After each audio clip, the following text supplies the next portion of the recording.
어린이 주일을 맞이해서 우리 한국어 사역 예배 드리시는 성도님들을 생각할 때 어린이 주일이 적용되는 분은 유일하게 고대영 목사님이 아닌가 생각합니다.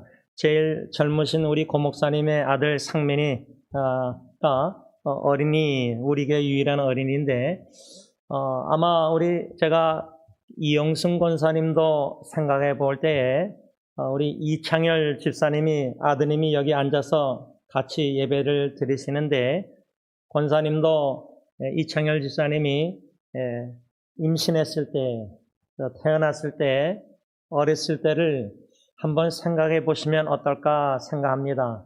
또 원로 목사님 부부도 아들인 제가 여기 있는데 제가 알기로는 제 어머니께서 근래에 저에게 하신 말씀이 제가 어렸을 때 여기저기 너무 많이 아파서 그때는 이제 뒤에 보자기로 이렇게 쎄서 아마 저를 업으시고 아마 버스 타시고 또 병원에 가서 제가 많이 아프니까 이렇게 고생을 많이 하셨다는 말씀한 기억이 납니다. 여기 앉아 계신 모든 분들 여러분들의 자녀가 상민이보다는 다 커서 벌써 30대, 40대, 50대 이렇게 자녀들이 다 성장해서 여러분들의 자녀들이 이젠 결혼한 자녀들은 또 그들이 자녀를 낳아서 여기 할아버지 할머니 되신 분들도 계시고 또 앞으로 할아버지 할머니 되실 분들이 다 계십니다. 여러분, 이 어린 손주들 세대의 아이들을 생각할 때 이 어린이 주일에 주님께서 저 여러분들에게 들려주시는 메시지가 뭘까? 오늘 본문 골로새서 3장 21절을 보면은 아비들아 너희 자녀를 노엽게 하지 말지니 낙심할까 함이라. 아비들아, 엄마 아빠들아, 우리 고대영 목사님 부부에게 적용하자면 아버지인 고 목사님과 어머니인 희정 전도사님이 사랑하는 아들 상민이 저슈아 하나님의 은혜의 선물 그 자녀를 노엽게 하지 말라. 노엽게 하지 말라. 왜? 상민이가 낙심할까 함이라. 여러분들이 세월이 많이 지나서 자녀들이 이미 장성해가지고 어린아이가 아닌 분들이 대부분이기 때문에 그 장성한 자녀들을 어렸을 때 기억도 생생하지 않고 잊어버린 기억이 대부분일 텐데 과연 부모로서 자녀를 양육할 책임을 맡은 엄마 아빠가 언제 어떻게 내가 내 아이를 자녀를 노엽게 했을까? 그렇다고 자녀들이 엄마 앞에서 자기의 분노를 표출하고 그런 자식들도 있었겠지만 어떤 자녀들은 마음의 분노를 엄마 아빠를 향한 분노를 감춥니다. 내색하지 않습니다. 그러니 부모 입장에서는 얘가 지금 나 때문에 엄마 아빠 관계 때문에 노여했는지 분노하는지 알 수가 없습니다.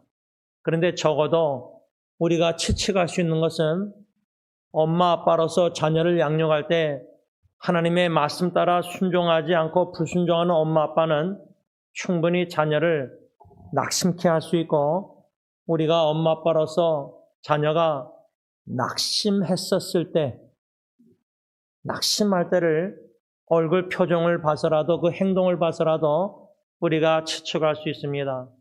사도 바울은 골로새 교회 성도들에게 편지를 써내려가면서 오늘 본문 골로새서 3장 18절에서 21절에 18절 아내들아 먼저 가정의 아내들에게 메시지를 말씀을 하고 있고 19절에 두 번째로 남편들아, 세 번째로 자녀들아 부모에게, 마지막 네 번째로 아비들아 엄마 아빠들아 자녀들을 노엽게 하지 말라 낙심할까 함이라.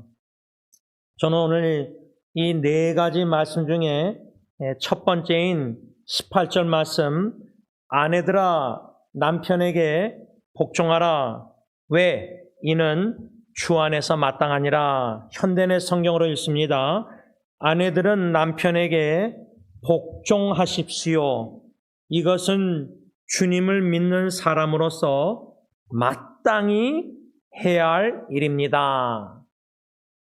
우리 아내 여러분, 자매님들, 성경 말씀은 분명합니다. 이미 이 분명한 말씀을 여성도님들은 다 알고 있습니다. 남편에게 복종하라. 여기서 이 복종이란 단어가 영어로는 submission. 그런데 여러분, 이 영어 단어 submit을 생각할 때 잠수함이 영어로 뭐죠? submarine. 이 submarine, 이 sub이라는 이 단어가 라틴어로 아래라는 뜻입니다. 밑에, 아래. 그래서 아내들이여 남편에게 복종하라, 그 말은 밑에서 아래서 미션, 트랜스미션, 이 미션이란 말은 남편의 말을 경청하라, 들으라, 그 말입니다. 이 복종이란 단어에 이렇게 문자적 의미만 두 단어를 합쳐서 형성하는 이 복종이란 단어가, 아내들은 남편의 하나님의 주신 신적 권위를 인정하고 겸손히 남편의 말을 경청 들으라, 듣고 순종하라, 그 말입니다. 그런데 지금 현실은요, 정반대입니다. 아내가 남편의 말을 속히 듣습니까? 남편이 아내에게 말을 더 많이 합니까? 아니면 아내가 남편에게 더 말을 많이 합니까? 아내 입장에서는 내 남편이 내 말을 들어주기를 원합니다. 그런데 성경은 아내들이여 남편에게 복종하라, 남편의 말을 겸손히 신적 권위를 인정하고 듣기를 속히 하라고 말씀하고 있습니다. 그런데 남편의 권위가 하나님이 주신 신적 권위가 있습니다. 그 권위를 남용하는, 어뷰스하는 남편들은 권위주의적으로 아내에게 짓누르고, 특별히 이번에 제가 인터넷 사역을 통해서 실제로 아내의 말을 듣고 어느 자매의 말을 듣고 깨닫는 것은, 권위주의적 남편은 아내를 언어로 폭력합니다. verbal abuse. 입에 쌍스러운 욕으로 아내에게 상처를 핍니다. 남편의 입에서 나오는 말이 아내의 마음을 얼마나 깊이 상처했는지, 그런 말을 겸손히 들으라, 그 말이 아닙니다. 하나님이 주신 신적 권위를 가지고 겸손히 아내를 사랑함으로 아내에게 하나님의 말씀으로 잘 양육할 때에 그 남편의 입에서 나오는 진리의 말씀을, 복음을 겸손히 경청하고 듣고 순종하라, 그 말입니다. 무턱대고 남편의 말을 다 듣고, 그래서 주님 안에서 남편이 하나님의 진리의 말씀에 일관성 있는 일관된 말을 할 때에 경청하고 겸손히 들으라, 그 말입니다. 그것은 주님을 믿는 사람으로서, 여성도로서 마땅히 해야 할 일이다. 이렇게 현대의 성경은 번역하고 있습니다. 많은 부부관계, 저나 제 아내 관계뿐만 아니라 여러분들의 부부관계, 과거나 현재나 또 여러분들의 자녀들의 부부관계, 심지어 이제는 여러분들의 자녀들이 결혼해서 이제 자식을 낳았는데 부모로서 자녀의 부부관계를 염려하지 아니할 수 없을 정도로 기도할 수밖에 없는 자녀들의 부부관계의 어려움도 부모의 입장에서 볼 수 있습니다. 또 앞으로 우리 자녀들이, 이젠 저도 딜런이 결혼하면은 이제 아빠로서, 제 아내는 또 엄마로서 자녀 아들과 또 며느리 관계 생각할 때, 여러분, 이 부부 관계 참 기도하지 아니할 수가 없습니다. 은혜로 여기까지 여러분들도 저도 부부 관계 왔는데, 그래서 지난주일 여러분, 원로 목사님 60년 결혼 기념일을 우리가 윤 장로님 말씀대로 하나님의 은혜의 증거, 저 같은 경우는 이제 하나님의 기적이라 할 때, 지금 많은 부부가 애를 낳는데도 얼마 안 됐는데도 이 부부가 참 위기를 접한 부부도 있고, 또 아이가 장성해서 사춘기인데 또 부부가 위기가 있고, 심지어 자녀가 30대, 40대, 50대 돼도 부부가 위기 가운데 황혼이혼을 생각하지 않을 수 없는 상처가 깊은 부부들도 있습니다. 그런데 이러한 현실 속에서 오늘 이 18절 말씀, 아내들이여 남편에게 복종하라는 이 말씀, 믿음이 없이는 들리지가 않습니다. 이러한 질문을 던질 수 있을 겁니다. 목사님, 제 남편은 예수님을 안 믿습니다. 그런데도 이 말씀이 저에게 적용이 되나요? 저는 예수님을 믿는 여성도 하나님의 딸로서 예수님을 안 믿는 내 남편을 복종해야 됩니까? 만일 여러분들 중에 이러한 의문이 있다면 베드로 전서 3장 1절에서 5절 말씀을 드리고 싶습니다. 현대인의 성경으로 제가 읽습니다. 아내된 여러분은 남편에게 순종하십시오. 그러면 주님의 말씀을 믿지 않는 남편이라도 말없이 실천하는 여러분의 행동을 보고 하나님을 믿게 될 것입니다. 남편들은 여러분이 하나님을 섬기면서 깨끗한 생활을 하는 것을 지켜보고 있습니다. 여러분은 겉모양만 화려하게 꾸미지 말고 순하고 정숙한 마음가짐으로 속사람을 아름답게 하십시오. 그것은 하나님이 보시기에 매우 귀한 일입니다. 옛날 하나님에게 희망을 두었던 거룩한 여자들도 이와 같이 자기 남편에게 복종함으로 자기를 꾸몄습니다. 사도 베드로는 이 말씀 보면은요, 예수 믿지 않는 남편을 염두에 두고 예수 믿는 여성도들에게 이렇게 말씀한 겁니다. 그런데 저는 이 말씀을 또다시 설교 준비하면서 묵상할 때, 아내된 여러분, 남편에게 순종하십시오. 그러면 주님의 말씀을 믿지 않는 남편이라도 말없이 실천하는 여성도님들의 행동을 보고 하나님을 믿게 될 것입니다. 그런데 우리 예수 믿는 여성도님들이, 부인들이 예수 믿지 않는 남편들, 말없이 진리의 말씀으로 속사람을 아름답게 꾸며서 말없이 실천하는 여러분들의 행동을 봐야 되는데, 여러분, 예수 안 믿는 남편들이요, 예수 믿는 권사님, 집사님, 여성도님들, 부인들을 바라볼 때 다 지켜보고 있습니다. 그런데 제가 한국에서 사역할 때 안타까운 참 마음이 뭐가 있었냐면, 이 권사님들이 교회에 엄청나게 헌신합니다. 권사님들이 부서에 부감 권사님 24시간 돌아가면서 기도하고 부엌에서 전도까지 선교 기도 엄청나게 한 여자 권사님, 이 여자 성도님들이 한 사람이 여러 사역을 합니다. 이번에도 제가 어느 권사님을 만나서 몇 분 권사님을 이제 만났는데 교회 일이 봉사가 많습니다.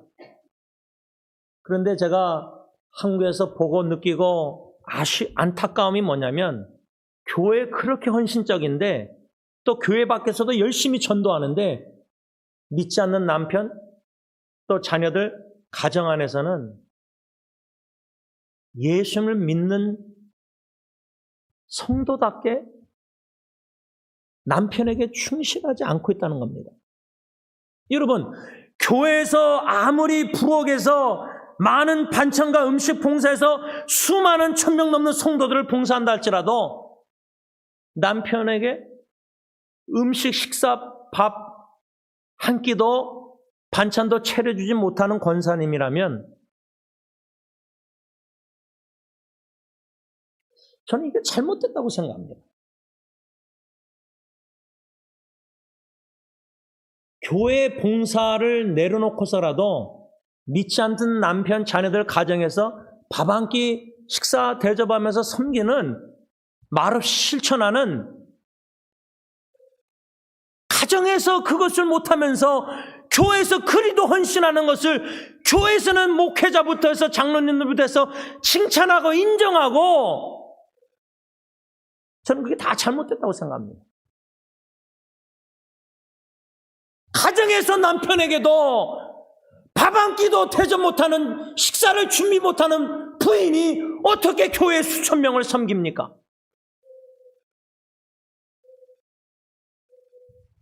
이것은 다 우리 목회자들의 책임이 크다고 저는 생각합니다. 분명히 성경은 아내들이여 남편에게 복종하라 할 때 남편이 배가 고프고 남편이 직장에서 일하고 와서 식사 한 끼를 따뜻한 밥을 먹고 싶은데 그거조차도 못하는 부인이라면 가정에 헌신하지 못하고 교회에 그렇게 충성된다면 균형을 잃은 신앙이라고 생각합니다. 사도 베드로는 분명히 성경 말씀에 베드로전서 3장에 주님의 말씀을 믿지 않는 남편이라도 말없이 실천하는 여러분 여성도님들의 행동을 보고 하나님을 믿게 될 것입니다. 그러면 내가 가정에서 하는 언행을 통해서 내 남편이 예수 믿게 될까?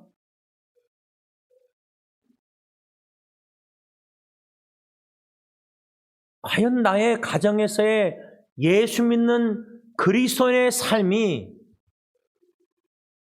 믿지 않는 내 남편에게 복음 전도의 디딤돌 징검다리가 되고 있는가 아니면 스탬블링 블락, 장애물이 되고 있는가? 여러분 이거 심각한 겁니다. 만일에 내 믿지 않는 남편이 나의 가정에서 베드로서 말씀에 순종해서 말없이 실천하는 깨끗한 생활을 다 지켜보고 있는데 만일에 디딤돌이 징검다리가 되지 못하고 장애물이 된다면 한 영혼이 예수 믿지 않고 죽으면 영적으로 죽어서 영혼이 죽는다면 주님 앞에 있을 때 그때는 권사, 집사, 그런 장로부인, 목사부인 그거 다 소용없습니다. 주님 앞에 뭐라고 할 겁니까? 영혼 구원 전도할 대상자 멀리 선교지 안 가도 가정에 있는데 베드로서 말씀을 분명히 주셨는데 말없이 실천해서 내 깨끗한 신앙생활을 섬김의 모습을 보고 속사람의 아름다움이 가정에서 향기가 드러내서 예수 믿지 않는 강팍한 내 남편도 마음이 녹아지고 부드러워져서 예수님 믿는 신앙의 매력과 교회의 매력을 느껴서 교회 한번 나오고 싶다. 말씀을 간략하게 여기서만 정리하고자 합니다. 왜냐하면 너무나 중요하고 너무나 시급하고 회개해야 될 부분이 아닌가 생각합니다. 제가 하나만 이야기하고 마치겠습니다. 이번에 인터넷에 나가서 오늘 목사님 부부 젊은 30대 개척교회를 맨 땅에 헤딩하다시피 집에서 개척을 했습니다. 기적적으로 아기가 태어났습니다. 그래서 그 아기를 안고 기도하고 그랬는데 그 사모님이 아버지가 위독합니다. 근데 그 아버지가 요양원에서 딸이 둘인데 딸 둘이 제가 보니까 상처가 깊은 것 같아요, 아버지한테. 근데 금식기도 하면서 아버지의 영혼 구원을 위해서 한 2달 전에 저에게 카톡으로 기도 부탁했습니다. 그래서 이번에 집을 방문할 때 그 사모님과 또 사모님의 여동생은 또 싱글인데 전도사님입니다. 제가 고등학교 때부터 아는 전도사님입니다. 그 가정이 다 모여서 이 아버지 영혼 구원을 위해서 금식기도까지 하는데 요양원에 가면은 뭐 웃지도 않고 뭐 자식을 봐도 뭐 사위 목사님을 봐도 뭐 냉랭하니까 그런데 유일하게요 태어난 그 목사님 부부의 아기 그 할아버지 입장에서 이 손주를 보면은 그렇게 얼굴이 밝고 그 아기를 환영한대요. 이 아기를 통해서 아버지에게 복음 전하면 되겠다. 그런데요, 자식이 아버지에게 깊은 상처가 있잖아요. 그러면 아버지의 영혼 구원이 시급하잖아요. 근데 그게 안 됩니다, 잘. 용서가 안 되니까 제가 볼 때는 아버지 찾아가기도 꺼리낄 수가 있습니다. 무슨 말이냐면 믿지 않는 남편을 내 아주 원수처럼 미운 남편을 내 남편으로 보기보다 하나님의 눈으로 영적으로 죽은 자로 봐야 됩니다.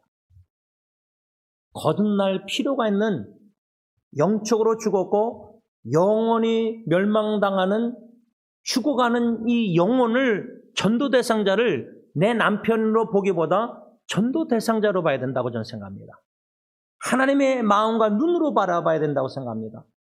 그래서 가정에서 남편답게 성경적으로 예수 안 믿으니까 그렇게 살 수도 없고 또 예수 안 믿는 남편에도 기본적으로 아내에게 생활비나 보호나 모든 걸 해야 될 구실을 못하는 남편일자 할지라도 하나님의 눈으로 바라볼 때는 복음을 전해서 예수 그리스도 복음을 전해서 구원받아야 될 대상이라 그 말입니다. 그런 신앙의 믿음의 영적인 관점으로 보고 아내들이여 남편에게 복종하라. 믿지 않는 남편이라 할지라도 말없이 겸손히 남편의 남편됨을 인정해서 주님께 하듯 남편에게는 할 수 없지만 주님께 하듯 순종 복종하듯 내 남편에게 복종할 때에 주님이 기뻐하시지 주님께는 권사 집사로 헌신적으로 봉사하면서 내 남편에게는 복종 안 한다? 그거는 주님께 복종하는 게 아닙니다. 사람들이 교회에서 그렇게 열심히 해서 봉사한다 그래서 복종한다고 인정할지 모르지만 주님의 말씀에 남편에게 복종하지 아니하는 남편 어떻게 주님께 복종한다 할 수 있습니까? 그래서 로이드 존스 목사님은 그의 책 영적 생활에서 뭐라고 말했냐면 코테이션합니다. 죽게 하듯 하라는 그 말씀은 무엇을 의미합니까? 그것은 아내들아 너희 남편들에게 복종하라. 왜냐하면 그것이 죽게 대한 너희 의무의 일부이기 때문이요. 그렇게 하는 것이 죽게 대한 너의 복종의 표현이기 때문이다라는 의미입니다. 예배서 5장 22절 아내들이여 자기 남편에게 복종하기를 죽게 하듯 하라. 남편에게 복종 안 하면서 주님께 복종한다는 말은 말이 될 수가 없습니다. 남편에게 복종하는 것 주님의 말씀에 순종해서 그것이 바로 주님께 복종하는 사랑의 표현이다 그 말입니다.